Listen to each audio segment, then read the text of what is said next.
Hi everyone, welcome to my channel.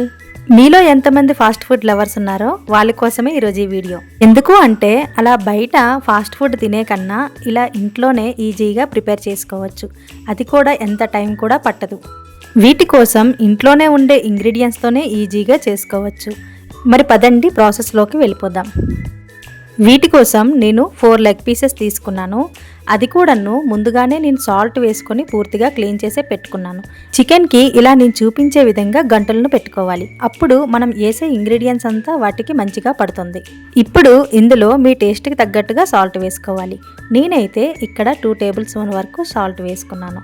ఇందులో red chilli powder కూడా మీ స్పైసీకి తగ్గట్టుగా వేసుకోండి. నేను ఇక్కడ 2 టేబుల్ స్పూన్ వరకు వేసుకున్నాను. అందులో 1 టేబుల్ స్పూన్ అల్లం వెల్లుల్లి పేస్ట్, 1/2 టీ స్పూన్ పసుపు, 1 టేబుల్ స్పూన్ గరం మసాలా వేసుకున్న తర్వాత కొంచెం నిమ్మరసం కూడా వేసుకోవాలి. అప్పుడే మనకు టేస్ట్ అనేది చాలా బాగుంటుంది. ఇలా అన్నీ వేసుకున్న తర్వాత 1 టేబుల్ స్పూన్ ఆయిల్ కూడా వేసుకోవాలి.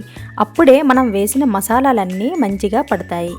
ఇప్పుడు మీరు చూడండి, ఆయిల్ వేసుకున్న తర్వాత నేను చూపించే విధంగా పూర్తిగా మనకి మీట్లోకి మొత్తం మసాలా వెళ్ళేటట్టుగా మనం కలుపుకోవాలి. ఇలా కలుపుకొని 5 మినిట్స్ మూత పెట్టుకొని పక్కన పెట్టుకోవాలి. ఆ తర్వాత అందులోనే 1 టేబుల్ స్పూన్ లేదా 2 టేబుల్ స్పూన్ వరకు కార్న్ఫ్లోర్ను వేసుకోవాలి. ఇప్పుడు కార్న్ఫ్లోర్ వేసాం కదా, 1 టేబుల్ స్పూన్ మైదా కూడా వేసుకోవాలి. అప్పుడే వాటి బైండింగ్ అనేది మంచిగా వస్తుంది. ఇలా వేసుకున్న తర్వాత అందులోన చిటికెడు ఫుడ్ కలర్ వేసుకోవాలి. ఫుడ్ కలర్ అనేది మీ చాయిస్. ఇప్పుడు అందులోనే ఒక ఎగ్ని కూడా వేసుకోవాలి. ఇలా ఎగ్ వేసుకుని కలుపుకుంటే మనం చేసేది కోటింగ్ అనేది చాలా బాగానే వస్తుంది. ఇలా ఎగ్ వేసుకున్న తర్వాత నేను చూపించే విధంగా పూర్తిగా కలిసేటట్టుగా లెగ్ పీసెస్ని కలుపుకోవాలి. ఇలా కలుపుకున్నాం కదా, వీటిని ఇప్పుడు 1/2 అవర్ వరకు పక్కన పెట్టుకోవాలి. మీకు వీలైతే ఫ్రిడ్జ్లో కూడా పెట్టుకోవచ్చు. ఇలా 1/2 అవర్ అయిన తర్వాత మీరే చూడండి, ముక్కకి బాగా మసాలా పట్టుంటుంది. అప్పుడే మనకి టేస్ట్ అనేది చాలా బాగుంటుంది. ఇప్పుడు మనం గ్యాస్ పై డీప్ ఫ్రైకి సరిపోయినంత ఆయిల్ని పెట్టుకుందాం. ఇప్పుడు ఆయిల్ హీట్ అయిందా లేదా చూసుకొని మనం ముందుగా మ్యాగ్నేట్ చేసి పెట్టుకున్న ముక్కలను అందులో వేసుకోవాలి. ఇది వేసేటప్పుడు గ్యాస్ అనేది లో ఫ్లేమ్లోనే ఉండాలి. అన్నీ ఒక్కసారి కాకుండా కొంచెం కొంచెం వేసుకుంటూ ఫ్రై చేసుకోవాలి. ఇలా ఒకవైపు ఫ్రై అయిందా లేదో రెండో వైపు కూడా మార్చుకోవాలి మనం. ఎందుకు అంటే ఒకవైపే ఉంటే హాఫ్ అనేది ఫ్రై అవుతుంది, హాఫ్ ఫ్రై అవ్వకుండా అయిపోతుంది. లోన్ కూడా చాలా స్మూత్గా ఫ్రై అవ్వాలి అంటే ఇలా లో ఫ్లేమ్లో వేగినంత వరకు మనం వెయిట్ చేయాలి. ఇలా వీటిని 10 లేదా 15 మినిట్స్ వరకు మనం ఫ్రై చేస్తే లోన్ కూడా స్మూత్గా కుక్ అవుతుంది. ఇలా కానీ మనం సండే స్పెషల్గా ఇంట్లోనే చేసిస్తే పిల్లలు కూడా బాగా ఎంజాయ్ చేస్తూ చికెన్ తింటారు కదా. ఇప్పుడు చికెన్ అయిపోవస్తుంది, ఫ్రై అయిపోయింది కాబట్టి ఇప్పుడు మనం వేరే సర్వింగ్ బౌల్లో తీసుకుందాం.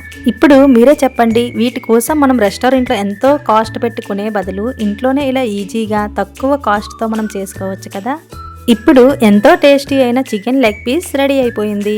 మీరే చూడండి, మీలో ఎంతమందికి ఇలా చికెన్ లెగ్ పీస్ అంటే ఇష్టం నాకు కామెంట్ సెక్షన్లో పక్కా కామెంట్ చేయండి. ఇలా కొంచెం నిమ్మరసం మీద వేసుకొని తింటే ఆ టేస్టే వేరు అసలు.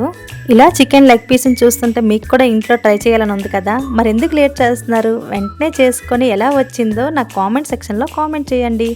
ఇలా చేసుకుంటే రెస్టారెంట్కి ఏ మాత్రం తగ్గకుండా మనం ఇంట్లోనే ఈజీగా చేసుకోవచ్చు. వీటి టేస్ట్ కూడా సేమ్ హోటల్లానే ఉంటుంది. మీరు ఏ మాత్రం భయపడకుండా ఇంట్లోనే చేసుకోండి. ఇప్పుడు మీరే చూడండి, లోన్ కూడా ఎంత స్మూత్గా కుక్ అయిపోయిందో. మరి ఈ సండేకి మీ ఇంట్లో మరి ఏది ప్రిపేర్ చేయాలనుకుంటున్నారు చికెన్తో నాకు కామెంట్ సెక్షన్లో కామెంట్ చేయండి. మరి ఈ వీడియో ఎక్కడెక్కడి నుండి చూస్తున్నారో ఒక్కసారి నాకు కూడా తెలియాలి కదా, అందుకే మీరు కామెంట్లో చెప్పండి, మర్చిపోకండి. నా వీడియోని కొత్తగా చూసిన వాళ్ళు ఉంటే ఒక లైక్ కొట్టి నా ఛానల్ని సబ్స్క్రైబ్ చేసుకోండి. మరెన్నో మంచి వీడియోస్తో మీ ముందుకు వస్తాను. Bye, see you on the next video.